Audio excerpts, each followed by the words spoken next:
বাংলাদেশি নিষিদ্ধের সিদ্ধান্ত থেকে সরে এলেন ত্রিপুরার হোটেল মালিকেরা। বাংলাদেশি নাগরিকদের উপর জারি করা নিষেধাজ্ঞা শিথিলের ঘোষণা দিয়েছে ভারতের উত্তর পূর্ব অঞ্চলীয় রাজ্য ত্রিপুরার হোটেল ও রেস্টুরেন্ট মালিকেরা।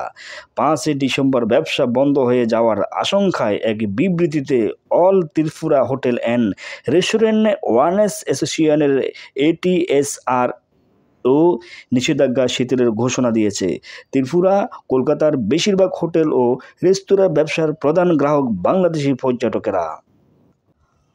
পরিস্থিতি বুঝতে পেরে ATS বলছে, মেডিকেল ভিসাধারী বাংলাদেশি নাগরিকদের ত্রিপুরা হোটেল ও রেস্টুরেন্ট আত্মীয়তা দেওয়ার অনুমতি দেওয়া হয়েছে। এর আগে সোমবার 2 ডিসেম্বর বাংলাদেশের হিন্দুদের ওপর কথিত নিপীড়ন ও রাষ্ট্রদ্রোহের অভিযোগে চেন্নাই কৃষ্ণদাসকে গ্রেপ্তার সহ ভারতীয় পতাকার অবমাননায় অভিযোগ ত্রিপুরা বিক্ষোভ করেন ভারতের কট্টর হিন্দুবাদী বিভিন্ন সংগঠন কর্মী সমর্থকরা। এমনকি ত্রিপুরার রাজধানী আগরতলায় অবস্থিত বাংলাদেশি সহকারী হাইকমিশনার উগ্র হিন্দুবাদীদের হামলা ভাঙচুর ও বাংলাদেশি জাতীয় পতাকা অবমাননার ঘটনা ঘটে।